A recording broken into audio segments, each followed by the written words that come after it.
To everyone welcome to LTX classes. మనం center state రిలేషన్స్ని క్లియర్గా డీటెయిల్గా డిస్కషన్ చేసుకుంటున్నాం.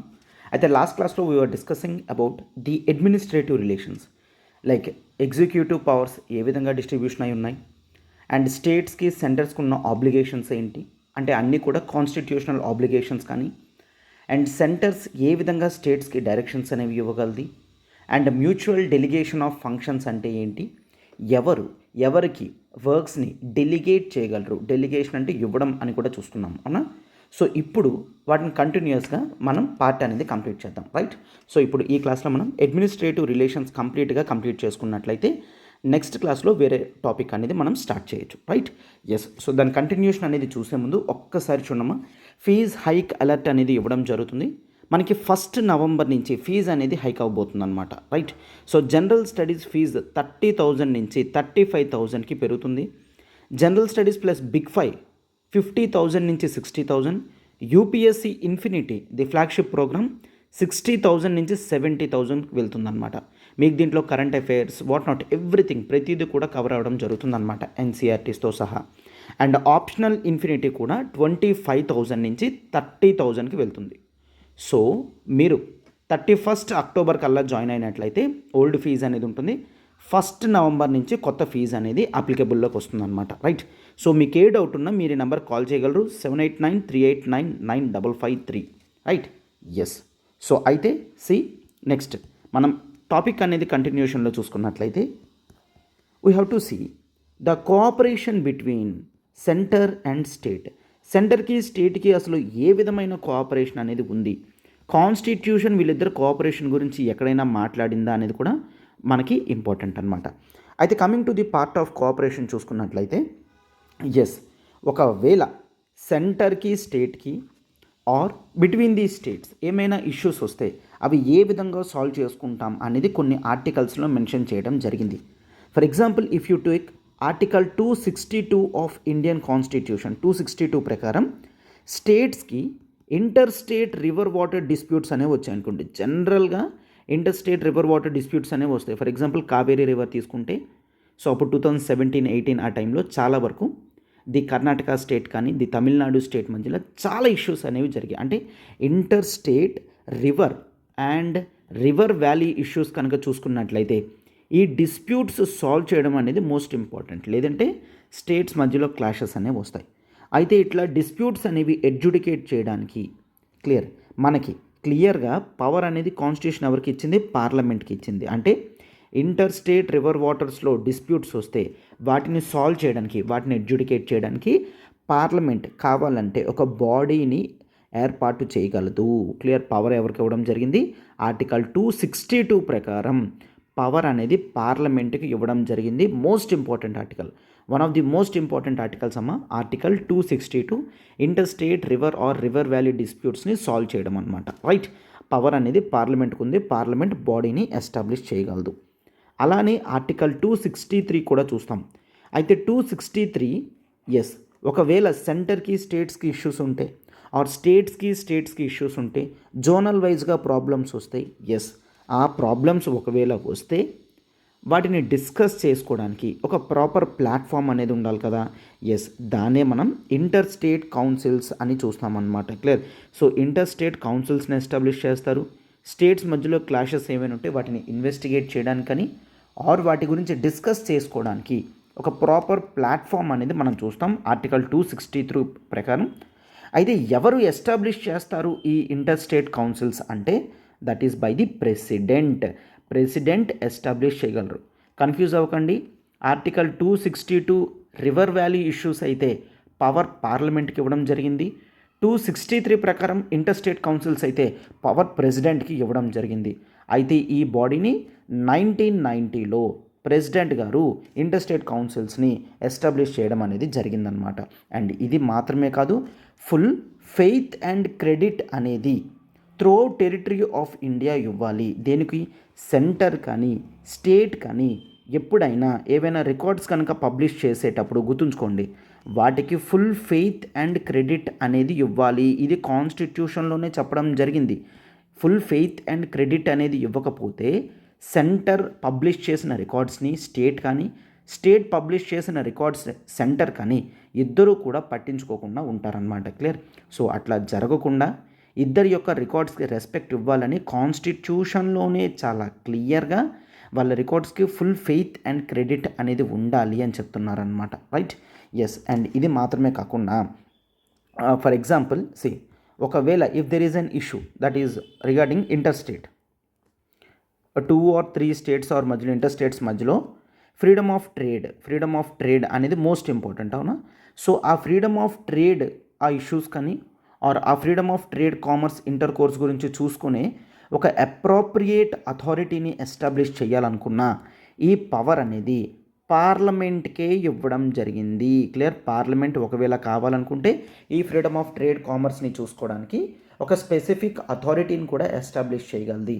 సరే, అయితే పార్లమెంట్ ఏ బాడీనైనా ఎస్టాబ్లిష్ చేసిందా అంటే ఇంతవరకు ఏ బాడీని కూడా ఇట్లా ఇంటర్ స్టేట్ ఫ్రీడమ్ ఆఫ్ ట్రేడ్ని చూసుకోవడానికి ఏ బాడీ రెగ్యులేటరీ అథారిటీని కూడా ఎస్టాబ్లిష్ చేయలేదు. రైట్. సో ఒకవేళ క్వశ్చన్ వచ్చిందనుకోండి ఎస్ చేశారు అని, ఆప్షన్ ఈజ్ కంప్లీట్లీ రాంగ్. ఇంతవరకు పార్లమెంట్ అటువంటి ఏ అథారిటీని కూడా పెట్టలేదన్నమాట. రైట్. సో ఇవన్నీ కూడా మనం ఏం చూస్తాము, కోఆపరేషన్ బిట్వీన్ సెంటర్ స్టేట్ అనేది చూస్తాం. సో రివర్ వాటర్స్ అయితే పార్లమెంట్ అని, ఇంటర్ స్టేట్ కౌన్సిల్స్ అయితే ప్రెసిడెంట్ అని, సెంటర్ స్టేట్ రికార్డ్స్కి ఫుల్ ఫెయిత్ ఉండాలని, ఫ్రీడమ్ ఆఫ్ ట్రేడ్ కామర్స్కి పార్లమెంట్ ఒక అథారిటీని కావాలంటే ఎస్టాబ్లిష్ చేయగలదు అని మనం చూసాం, అవునా? రైట్. అండ్ అట్లానే ఇండియాలో ఇంటర్ స్టేట్స్కి అంటే సెంటర్ స్టేట్ రిలేషన్స్ అనేవి బాగా చాలా బాగుండాలి అంటే కొన్ని బాడీస్ అనేవి మనకు కావాలి, అవునా? సో వాటినే మనం ఆల్ ఇండియా సర్వీసెస్ అని చూస్తామన్నమాట. రైట్. ఆల్ ఇండియా సర్వీసెస్ అని చూస్తాం ఆర్టికల్ 312 ప్రకారం. సో ఆల్ ఇండియా సర్వీసెస్ అంటే as of now Indian administrative service and Indian police service and అలానే that is the Indian forest service. ఈ 3 అథారిటీస్నే మనం ఆల్ ఇండియా సర్వీసెస్ అని అంటాము. ఈ ఆల్ ఇండియా సర్వీసెస్ అనేవి చూసుకున్నట్లయితే వీళ్ళకి అపాయింట్మెంట్ అనేది క్లియర్. సో సెలక్షన్ ప్రాసెస్ అంతా కూడా union public service commission UPSC చేస్తుంది. ట్రైనింగ్ అంతా కూడా సెంటర్ అండ్ స్టేట్స్ ఇవ్వడం జరుగుతుంది. వాళ్ళ డ్యూటీ అనేది స్టేట్స్లో ఉంటే స్టేట్స్ ఇమీడియట్ కంట్రోల్ అనేది చేయగలరు. But ultimate control over all India services మాత్రం సెంటర్కే ఉంటుంది అని గుర్తుంచుకోండి. క్లియర్. సో అల్టిమేట్ కంట్రోల్ మాత్రం సెంటర్కే ఉంటుంది, ఇమీడియట్ కంట్రోల్ స్టేట్స్కి ఉంటుంది. అంటే స్టేట్స్లో విత్ ఇన్ ద స్టేట్లో ట్రాన్స్ఫర్ చేయడం కానీ వర్క్స్ని అలాట్ చేయడం కానీ ఇవన్నీ కూడా స్టేట్స్ చూసుకుంటాయి. బట్ ఓవరాల్ అల్టిమేట్ కంట్రోల్ మాత్రం సెంట్రల్ గవర్నమెంట్కి ఉండడం అనేది ఇంపార్టెంట్. అయితే ఈ ఆల్ ఇండియా సర్వీసెస్ ఎందుకు అంటే ఈ ఆల్ ఇండియా సర్వీసెస్ కొన్ని వర్క్స్ని చాలా స్పెసిఫిక్గా చేయడం జరుగుతుందన్నమాట. ఏంటది? అడ్మినిస్ట్రేషన్లో హై స్టాండర్డ్స్ని మెయింటైన్ చేయడానికి హెల్ప్ చేస్తుంది. క్లియర్. హై స్టాండర్డ్స్ అడ్మినిస్ట్రేషన్లో హై స్టాండర్డ్స్ మెయింటైన్ చేయడానికి హెల్ప్ చేస్తుంది. అండ్ ఇండియా మొత్తం కూడా అడ్మినిస్ట్రేషన్ ఒకేలా ఉండడానికి యూనిఫార్మిటీ తీసుకొని రావడానికి ఆల్ ఇండియా సర్వీసెస్ హెల్ప్ చేస్తాయి. క్లియర్. ఫర్ ఎగ్జాంపుల్ ట్రైనింగ్ అనేది డిఫరెంట్ సివిల్ సర్వెంట్స్కి డిఫరెంట్ ప్లేసెస్లో డిఫరెంట్ విధాలుగా ఇస్తే ఆల్ ఇండియా యాంగిల్ అనేది ఎప్పుడు కూడా రాదు. సో ట్రైనింగ్ అనేది సెంట్రల్ గవర్నమెంట్ ఇస్తే వాళ్ళ డ్యూటీస్ యాక్టివిటీస్ అనేవి వాళ్ళు ఎక్కడున్నా వాళ్ళు ఒకేలా చేసినప్పుడు మనకి ఇండియా మొత్తం కూడా యూనిఫార్మిటీ ఎస్టాబ్లిష్ చేసుకోవడానికి ఈ ఆల్ ఇండియా సర్వీసెస్ అనేవి హెల్ప్ చేయడం జరుగుతుంది. సో దీంతో సెంటర్ స్టేట్ రిలేషన్స్ అంతా కూడా యూనిఫామ్గా హై స్టాండర్డ్స్ ఆఫ్ అడ్మినిస్ట్రేషన్తో ఉండడం జరుగుతుంది, అవునా? రైట్. అండ్ ఇది మాత్రమే కాదు, దే యాక్ట్ యాజ్ ది లియాసన్ అంటే ఒక కోఆపరేషన్ అనేది ఎస్టాబ్లిష్ చేయడం జరుగుతుంది. సెంటర్ స్టేట్స్కి మధ్యలో కోఆపరేషన్ అనేది ఆల్ ఇండియా సర్వీసెస్ చేసే వాళ్ళతో ఎస్టాబ్లిష్ అవ్వడం జరుగుతుంది.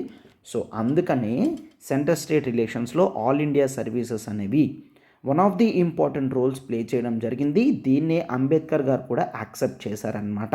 రైట్. అఫ్కోర్స్ ఇవి అడ్మినిస్ట్రేషన్లో చాలా క్యాలిబర్ ఉన్న వ్యక్తులు. సో వీళ్ళు ఇండియన్ అడ్మినిస్ట్రేషన్ అంతా కూడా బాగా చూడగలరు అని కూడా అంబేద్కర్ గారు కూడా చెప్పడం జరిగిందనమాట. రైట్. అండ్ అలానే ఇంకా ఎగ్జిక్యూటివ్ రిలేషన్స్ అనేవి సెంటర్కి స్టేట్స్కి మధ్యలో కొన్ని పబ్లిక్ సర్వీస్ కమిషన్ బాడీస్తో ఎట్లా ఉన్నాయి అనేది తెలుసుకోవడం కూడా చాలా ఇంపార్టెంట్ అనమాట. Clear. Public service commission so state public service కమిషన్స్లో బాడీస్లో ది రోల్ ఆఫ్ సెంటర్ ఎంత ఉంది, రోల్ ఆఫ్ స్టేట్ ఎంతవరకు ఉంటుంది అనేది చూస్తాం. రైట్. ఎస్. అయితే ఈ public service commission, state public service commissions అనేవి చూస్తే అపాయింట్మెంట్ అనేది క్లియర్ గుర్తుంచుకోండి, చాలా ఇంపార్టెంట్. అపాయింట్మెంట్ అనేది గవర్నర్ చేస్తారు. ఓకేనా, గవర్నర్ చేయడం జరుగుతుంది. అపాయింట్మెంట్ అనేది గవర్నర్ చేయడం జరుగుతుంది. బట్ రిమూవల్ మాత్రం గుర్తుంచుకోండి, రిమూవల్ మాత్రం ప్రెసిడెంట్ గారు చేస్తారు. ఎస్, అపాయింట్మెంట్ గవర్నర్ చేసిన రిమూవల్ ప్రొసీజర్ మాత్రం ప్రెసిడెంట్ గారి చేతుల్లో ఉంటుందన్నమాట. రైట్. అండ్ అది మాత్రమే కాదు, joint state public service commission ఒకవేళ కావాలి అనుకుంటే 2 or 3 స్టేట్స్, ఏ స్టేట్స్ అయితే రిక్వెస్ట్ చేస్తాయో పార్లమెంట్కి, అప్పుడు పార్లమెంట్ ఒక జాయింట్ పబ్లిక్ సర్వీస్ కమిషన్ని కూడా ఎస్టాబ్లిష్ చేయగలదు. ఓకేనా, పవర్ ఎవరికి ఉందమ్మా, జాయింట్ పబ్లిక్ సర్వీస్ కమిషన్కి. ఈ జాయింట్ స్టేట్ పబ్లిక్ సర్వీస్ కమిషన్ని అపాయింట్ చేసే అథారిటీ పార్లమెంట్కి ఉంది. ఎప్పుడు, అది కూడా 2 or 3 స్టేట్స్ రిక్వెస్ట్ చేస్తే. రిక్వెస్ట్ చేయడం అంటే ఏంటి, వాళ్ళ స్టేట్ లెజిస్లేచర్లో దాని మీద ఒక బిల్ అనేది తీసుకొని రావాలన్నమాట. ఓకేనా. ఎస్. అండ్ వీటికి సంబంధించిన ఈ జాయింట్ పబ్లిక్ సర్వీస్ కమిషన్కి సంబంధించిన వాళ్ళని అపాయింట్మెంట్ చేయడం కానీ రిమూవల్ కానీ పవర్ అంతా కూడా ప్రెసిడెంట్కి ఉంటుంది. ఆర్డినరీ పబ్లిక్ సర్వీస్ కమిషన్లో అంటే ఇండివిజువల్ స్టేట్స్లో ఉన్న ఒక పబ్లిక్ సర్వీస్ కమిషన్కి పవర్ అనేది అపాయింట్మెంట్కి గవర్నర్కి, రిమూవల్ పవర్ ప్రెసిడెంట్కి ఉంటే, బట్ 2 or 3 స్టేట్స్లో ఉన్న జాయింట్ స్టేట్ పబ్లిక్ సర్వీస్ కమిషన్లో మాత్రం ఎస్టాబ్లిష్ చేసే కెపాసిటీ పార్లమెంట్కి ఉంటుంది. అపాయింట్మెంట్ చేసే అంటే ఈ పబ్లిక్ సర్వీస్ కమిషన్లో వర్క్ చేయడానికి ఎస్టాబ్లిష్ చేసే మెంబర్స్ని ఎవరు సెలెక్ట్ చేస్తారు, that is by the president. మొత్తం పవర్ అంతా ప్రెసిడెంట్కి ఉంటుందన్నమాట. క్లియర్. అండ్ ఇది మాత్రమే కాదు, ఒకవేళ కొన్ని స్టేట్స్ కనుక union public service commission request చేశాయి అనుకోండి, మాకు ఎగ్జామ్స్ అనేవి కండక్ట్ చేయండి, Group 1, Group 2, Group 3 ఎగ్జామ్స్ అనేవి మా స్టేట్లో కండక్ట్ చేయడానికి హెల్ప్ చేయండి అంటే ఖచ్చితంగా యూనియన్ పబ్లిక్ సర్వీస్ కమిషన్ చేస్తుందన్నమాట. బట్ ఎట్లాగా, that is after the taking approval from the president అడుగుతారు. అయితే ఎవరిని అడుగుతారు చూడమ్మా, దిస్ ఈజ్ గవర్నర్ అడుగుతారు యూపీఎస్సీకి, మీరు మా స్టేట్లో ఈ ఎగ్జామ్స్ అనేవి కండక్ట్ చేయండి అని. అప్పుడు యూపీఎస్సీ ప్రెసిడెంట్కి అడుగుతారు. ప్రెసిడెంట్ ఎస్ యాక్సెప్టెన్స్ అనేది ఇస్తే ఈ public service commission, union public service commission ఆ రెస్పెక్టివ్ స్టేట్స్లో ఏ సర్వీస్ కావాలంటే ఎగ్జామినేషన్ కండక్షన్ కానీ ఓవర్లుకింగ్ కానీ అన్నీ కూడా హెల్ప్ చేస్తుందన్నమాట. రైట్. సో ఈ విధంగా మనకి సెంటర్ స్టేట్ రిలేషన్స్ అనేవి పర్టికులర్లీ ఈ పబ్లిక్ సర్వీస్ కమిషన్స్లో ఇట్లా ఉన్నాయన్నమాట. Right. Yes. So this is absolutely clear. And next ఒకవేళ చూసుకున్నట్లయితే see, if you take about the judiciary, ఇండియాలో జుడిషియరీ అనేది ది ఇంటిగ్రేటెడ్ జుడిషియల్ సిస్టమ్ అని చూస్తాం. ఏమని చూస్తాం, ఇంటిగ్రేటెడ్ జుడిషియల్ సిస్టమ్. అయితే ఇంటిగ్రేటెడ్ జుడిషియల్ సిస్టమ్ అంటే చాలా క్లియర్గా ఇండియాలో సుప్రీం కోర్ట్ టాప్లో ఉండడం జరుగుతుంది అవునా. సో ఈ టాప్లో సుప్రీం కోర్ట్ ఉంటుంది, అండ్ నెక్స్ట్ హైకోర్ట్స్ అనేవి ఉంటాయి, అండ్ నెక్స్ట్ డిస్ట్రిక్ట్ కోర్ట్స్ అనేవి మనం చూస్తాం. సో సుప్రీం కోర్ట్ చెప్పినట్టు హైకోర్ట్ చెప్పినట్టు డిస్ట్రిక్ట్ కోర్ట్స్ వింటాయి. హయ్యెస్ట్ పవర్ మాత్రం మనం సుప్రీం కోర్టులో ఉండడం అనేది చూస్తాము. సో దీన్ని ఇంటిగ్రేటెడ్ జుడిషియల్ సిస్టమ్ అని అంటాం. అయితే ఎందుకు ఇంటిగ్రేటెడ్ జుడిషియల్ సిస్టమ్ పెట్టాము అంటే, ఇట్లా చేసినప్పుడు మాత్రమే జుడిషియరీలో ఎటువంటి డైవర్సిటీ లేకుండా ఒక ప్రాపర్ స్టాండర్డ్ సెట్టింగ్స్ అనేవి ఉంటాయి కాబట్టి. క్లియర్. ఎస్. అయితే జుడిషియరీలో కూడా if you take about the state high courts, స్టేట్స్లో ఏవైతే హైకోర్ట్స్ ఉంటాయో ఈ హైకోర్ట్ జడ్జెస్ని అపాయింట్మెంట్ చేసేది ఎవరమ్మా, బై ది ప్రెసిడెంట్. అంటే ఇక్కడ కూడా స్టేట్ సెంటర్ మీద ఆధారపడుతుందన్నమాట. రైట్. సో ప్రెసిడెంట్ అపాయింట్ చేస్తారు, అది కూడా చీఫ్ జస్టిస్ ఆఫ్ ఇండియా కన్సల్టేషన్తో, అండ్ ఆ రెస్పెక్టివ్ స్టేట్ యొక్క గవర్నర్ ఆఫ్ ది స్టేట్తో కూడా పర్మిషన్ వాళ్ళతో కూడా కన్సల్టేషన్ చేసి ఇంటిగ్రేటెడ్ జుడిషియల్ సిస్టమ్ బాడీని ఎస్టాబ్లిష్ చేయడం జరిగింది. అర్థమైందా. సో ఇక్కడ ఏంటి, president will appoint the high court justice అని మనం చూస్తాం. Right. Yes. And removal procedure కూడా ఎవరు చేస్తారు, అపాయింట్మెంట్ మాత్రమే కాదు రిమూవల్ కూడా ప్రెసిడెంటే చేస్తారనమాట. రైట్. ఎస్. అండ్ ఒకటి గుర్తుంచుకోండి, ఒకవేళ 2 or 3 స్టేట్స్కి కామన్ హైకోర్టు పెట్టాలంటే ఆ పవర్ అనేది పార్లమెంట్కి ఇవ్వడం జరిగింది.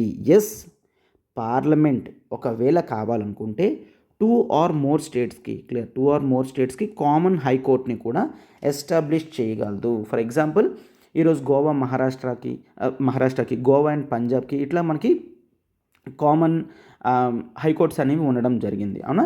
రైట్. అండ్ ఇది మాత్రమే కాకుండా one of the most important topics కింద చూస్తాము, that is centre state relations అనేవి ఎమర్జెన్సీ టైంలో ఏ విధంగా ఉంటాయి. క్లియర్.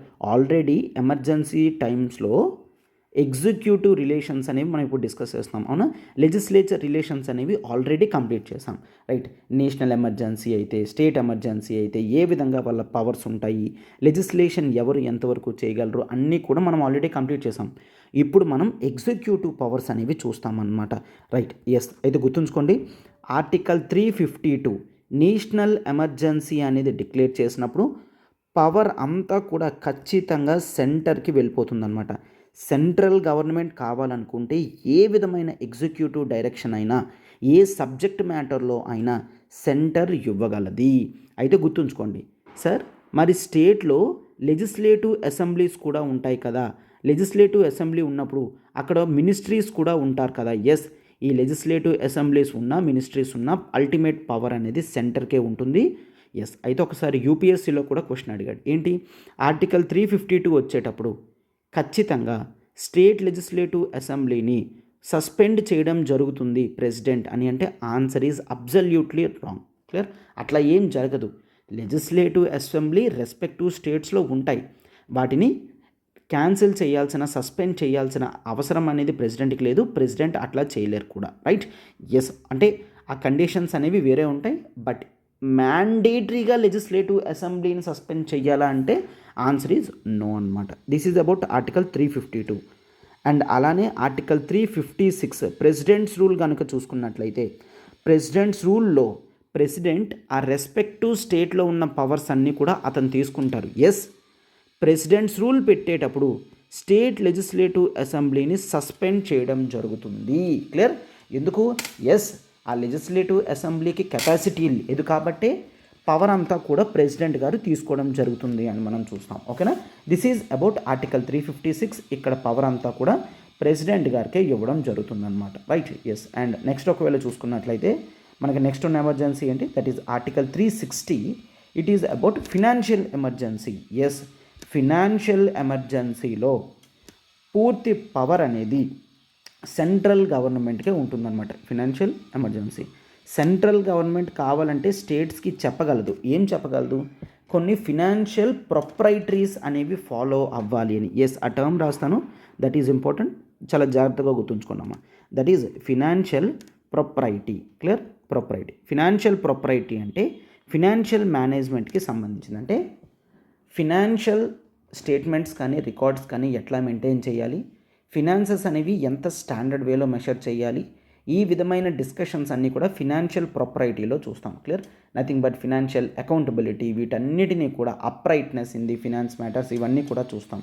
ఎస్, ఫినాన్షియల్ ఎమర్జెన్సీతో ఫినాన్షియల్ ప్రొప్రైటీ అనేది మెయింటైన్ చేయడానికి కావాలంటే సెంట్రల్ గవర్నమెంట్ స్టేట్స్కి డైరెక్షన్స్ కూడా ఇవ్వగలదు. ఏంటి? ఎస్, ఇందులో ఖర్చులు ఎక్కువ అవుతున్నాయి, ఇందులో ఖర్చులు అనేవి తగ్గించండి అని. క్లియర్. సో ఈ విధంగా మనం ఆర్టికల్ 352, 356, 360 ఎమర్జెన్సీ టైంలో ఎగ్జిక్యూటివ్ రిలేషన్స్ అనేవి ఏ విధంగా ఉన్నాయి అనేది మనం చూస్తాం. ఎస్. అయితే ఇవి మాత్రమేనా అంటే నో, ఇంకా కొన్ని పవర్స్ ఫంక్షన్స్ అనేవి ఉన్నాయి. For example if you take article 355. Clear. కొన్ని అదర్ ప్రొవిజన్స్ తీసుకున్నట్లయితే ఆర్టికల్ 355 కాన్స్టిట్యూషన్ సెంటర్కి 2 డ్యూటీస్ అనేవి ఇవ్వడం జరిగింది. ఏంటా డ్యూటీస్ అంటే, ఫస్ట్ డ్యూటీ, ప్రతి స్టేట్ని కూడా ఎక్స్టర్నల్ అగ్రెషన్ నుంచి యూనియన్ గవర్నమెంట్ కాపాడాలి. క్లియర్. యూనియన్ ఎక్స్టర్నల్ అగ్రెషన్ నుంచి ప్రతి స్టేట్ని కూడా కన్ఫామ్గా కాపాడాలి అని మనం చూస్తాము. అండ్ మరొక ఫంక్షన్ ఏంటి అంటే దట్ కాన్స్టిట్యూషనల్ ప్రొవిజన్స్కి తగ్గట్టుగా, క్లియర్, కాన్స్టిట్యూషనల్ ప్రొవిజన్స్కి తగ్గట్టుగా స్టేట్స్ అడ్మినిస్ట్రేషన్ అనేది జరుగుతూ ఉండాలి. ఎస్, ఒకవేళ కాన్స్టిట్యూషనల్ ప్రొవిజన్స్కి తగ్గ జరగట్లేదు అంటే అప్పుడు ఆర్టికల్ 365 అనేది ప్రెసిడెంట్ గారు డిక్లేర్ చేస్తారనమాట ఆ రెస్పెక్టివ్ స్టేట్స్లో, ఓకేనా? సో ఆర్టికల్ 355 ప్రకారం 2 ఇంపార్టెంట్ డ్యూటీస్ అనేవి చూస్తాం. కాన్స్టిట్యూషన్ ఇచ్చింది సెంట్రల్ గవర్నమెంట్కి, దట్ ఎక్స్టర్నల్ అగ్రెషన్ నుంచి యూనియన్ గవర్నమెంటే కాపాడాలి స్టేట్స్ని. అండ్ మరొకటి కాన్స్టిట్యూషనల్ ప్రొవిజన్స్ ప్రకారం స్టేట్స్ వెళ్తున్నాయా లేదా, వాళ్ళ అడ్మినిస్ట్రేషన్ అనేది ఎట్లా ఉంటుంది అనేది చూస్తారనమాట. రైట్. ఎస్. అండ్ ఇది మాత్రమే కాదు, ఇన్ జనరల్గా ఈవెన్ స్టేట్స్లో ఉన్న గవర్నర్స్ని కూడా ప్రెసిడెంటే అపాయింట్ చేయడం జరుగుతుంది. సో కంప్లీట్ గవర్నర్ కొన్ని రికార్డ్స్ కూడా ప్రెసిడెంట్కి ఎప్పటికప్పుడు సబ్మిట్ చేయడం అనేది జరుగుతుందన్నమాట. Right. Even public service commissions మాత్రమే కాకుండా స్టేట్ ఎలక్షన్ కమిషన్ బాడీస్ చూసుకున్న అపాయింట్మెంట్ అనేది గవర్నర్ చేసిన, ఇక్కడ కూడా క్లియర్, అపాయింట్మెంట్ అనేది గవర్నర్ చేసినప్పటికీ కూడా రిమూవల్ అనేది మాత్రం ప్రెసిడెంట్ గారు మాత్రమే చేయగలరు. క్లియర్. రిమూవల్ మాత్రం ప్రెసిడెంట్ గారు మాత్రమే చేయగలరు. అయితే ఇంకా కొన్ని ఎక్స్ట్రా కాన్స్టిట్యూషనల్ బాడీస్ కూడా ఉన్నాయి. క్లియర్. కొన్ని ఎక్స్ట్రా కాన్స్టిట్యూషనల్ అంటే కాన్స్టిట్యూషన్లో మెన్షన్ చెయ్యను అన్నమాట. అంటే ఎటువంటి ఆర్టికల్లో కూడా వీటి యొక్క రెఫరెన్సెస్ అనేవి ఉండవు, బట్ వీటి ఇంపార్టెన్స్ అనేది ఉంటుంది. వీటిని ఎక్స్ట్రా కాన్స్టిట్యూషనల్ డివైజెస్ అని అంటాం. ఎస్, కొన్ని ఎక్స్ట్రా కాన్స్టిట్యూషనల్ డివైజెస్ అనేవి ఉన్నాయి. వీటితో సెంటర్కి స్టేట్స్ యొక్క కోఆపరేషన్ అనేది బలపరచడానికి అన్నమాట. కోఆపరేషన్ అనేది బలపరచడానికి. For example if you take that is about NITI Aayog. So నీతి ఆయోగ్ అనేది కోఆపరేటివ్ ఫెడరలిజం ఎస్టాబ్లిష్ చేస్తుంది అని మనం చూస్తాం, అవునా? అంటే కోఆపరేటివ్ ఫెడరలిజం అంటే నథింగ్ బట్ కోఆపరేషన్ అనేది మనం చూస్తాం కదా స్టేట్స్ మధ్యలో అండ్ స్టేట్కి సెంటర్కి మధ్యలో అన్నమాట. రైట్. ఫెడరలిజం. సో నీతి ఆయోగ్ అనేది ఒక ఎక్స్ట్రా కాన్స్టిట్యూషనల్ బాడీ అని చూస్తాం. అలానే నేషనల్ ఇంటిగ్రేషన్ కౌన్సిల్ అనేది ఉంది. Central council of health and family welfare అనేది ఉంది. Central council of local government అనేది ఉంది. జోనల్ కౌన్సిల్స్ ఉన్నాయి. నార్త్ ఈస్ట్ కౌన్సిల్స్ అనేవి ఉన్నాయి. క్లియర్. ఇట్లా డిఫరెంట్ బాడీస్ అన్నీ కూడా ఎక్స్ట్రా కాన్స్టిట్యూషనల్ డివైజెస్లో చూస్తాము. అయితే వీటి యొక్క మెయిన్ పర్పస్ ఏంటి అంటే సెంటర్కి స్టేట్స్కి ఆర్ అమాంగ్ ది స్టేట్స్కి కోఆపరేషన్ అనేది పెంచడం అన్నమాట. క్లియర్. ఎస్. అట్లానే ఇంక ఇవి మాత్రమే కాకుండా కొన్ని ఇంపార్టెంట్ కాన్ఫరెన్సెస్ కూడా ఎప్పటికప్పుడు నిర్వహించడం అనేది జరుగుతుందన్నమాట. ఫర్ ఎగ్జాంపుల్ గవర్నర్స్ కాన్ఫరెన్స్ అనేది ఉంటుంది. క్లియర్. అంటే స్టేట్స్లో ఉన్న గవర్నర్స్ అందరూ కూడా ఒక దగ్గరకు వచ్చి ప్రిసైడ్ అనేది చేస్తూ ఉంటారు. అయితే ఈ గవర్నర్స్ కాన్ఫరెన్స్లో ఎవరు ప్రిసైడ్ చేస్తారు? That is by the president గారు లీడర్ ఆర్ హెడ్ కింద ఉండడం జరుగుతుంది. అలానే చీఫ్ మినిస్టర్స్ కాన్ఫరెన్స్ ఉంటుంది, ప్రైమ్ మినిస్టర్ లీడ్ చేస్తారు. అలానే చీఫ్ సెక్రటరీస్ కాన్ఫరెన్స్ ఉంటుంది, దాన్ని క్యాబినెట్ సెక్రటరీ హోల్డ్ చేస్తారు. And inspector general of polices ప్రతి స్టేట్ నుంచి మీటింగ్ అనేది ఉంటుంది. Right. And conference of vice chancellors కానీ, హోమ్ మినిస్టర్స్ కాన్ఫరెన్స్ కానీ, ది లా మినిస్టర్స్ కాన్ఫరెన్స్ కానీ, ఇట్లాంటివన్నీ కూడా సెంటర్ స్టేట్ రిలేషన్స్ యొక్క ఎగ్జిక్యూటివ్ రిలేషన్స్ అన్నీ కూడా స్మూత్గా జరగాలి. చిన్న ఇష్యూస్ ఏమున్నా సరే అవన్నీ కూడా క్లోజ్ అవ్వాలి అన్న ఉద్దేశంతో వాటిని చేయడం జరుగుతుందన్నమాట. రైట్. ఎస్. సో ఇట్లా మనం చాలా క్లియర్గా కంప్లీట్ చేయడం అనేది జరుగుతుంది. రైట్. సో దీంతో both legislative and executive relations, centre state రిలేషన్స్లో మోస్ట్ ఇంపార్టెంట్ టాపిక్స్ అనేవి మనం కంప్లీట్ చేయడం జరుగుతుంది అనమాట. రైట్.